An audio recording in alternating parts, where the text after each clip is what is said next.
आप सभी को मेरा सुप्रभात। मेरा नाम अर्चना खरे है। मैं आपकी हिंदी शिक्षिका हूँ।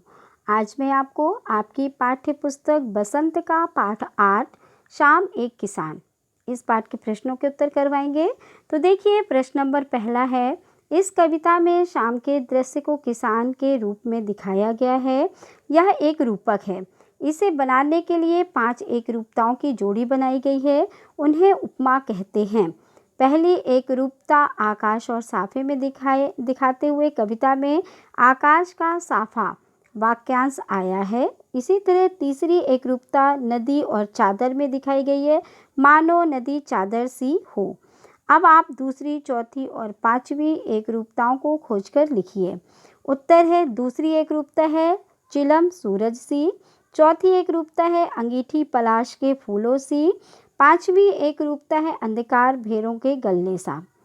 प्रश्न दूसरा है, शाम का दृश्य अपने घर की छत या खिड़की से देखकर बताइए। शाम कब से शुरू हुई? ख, तब से लेकर सूरज डूबने में कितना समय लगा? ग, इस बीच आसमान में क्या क्या परिवर्तन हुए? तो देखिए, उत्तर है क, शाम करीब 6 बजे शुरू हुई। ख, तब से लेकर सूरज डूबने में करीब 1 घंटे का समय लगा। इस दौरान सूरज धीरे धीरे गायब हुआ, एकदम से नहीं। ग, इस बीच आसमान का रंग लाल और कुछ देर बाद पीले रंग में परिवर्तित हो गया और फिर कुछ देर बाद धीरे धीरे सूरज आसमान से गायब हो गया और उसके बाद चारों ओर अंधेरा छा गया। आसमान में तारों का साम्राज्य स्थापित हो जाता है। तीसरा प्रश्न है, मोर के बोलने पर कवि को लगा जैसे किसी ने कहा हो, सुनते हो। नीचे दिए गए पक्षियों की बोली सुनकर उन्हें 1 या 2 शब्दों में बांधिए। कबूतर, कौवा, मैना, तोता, चील, हंस।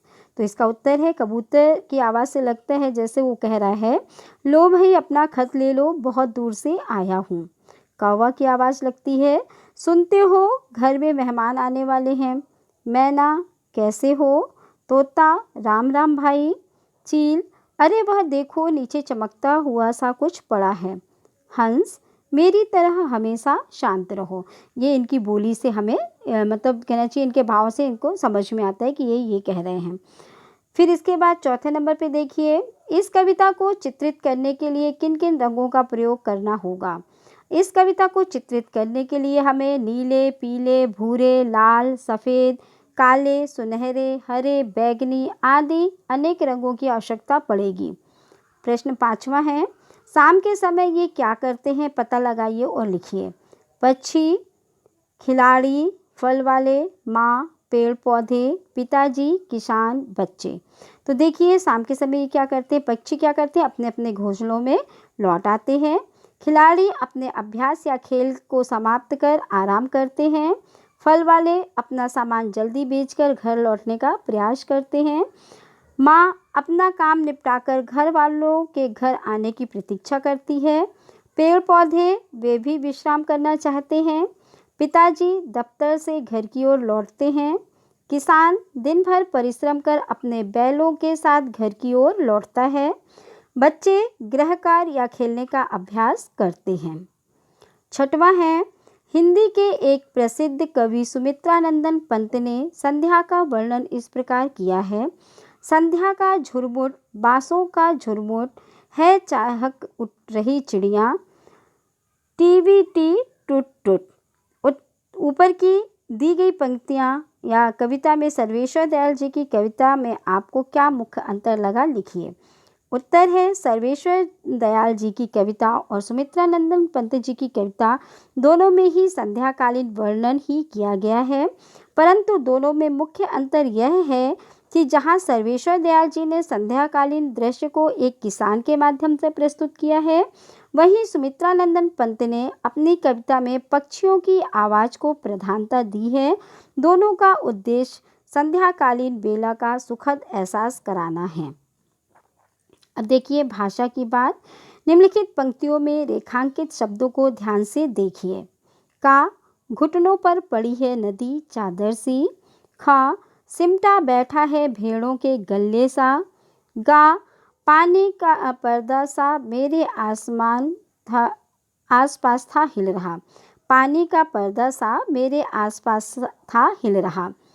घ, मड़राता रहता था एक मरियल सा कुत्ता आसपास। अंगा, दिल है छोटा सा, छोटी सी आशा। च, घास पर फुदकती नन्ही सी चिड़िया।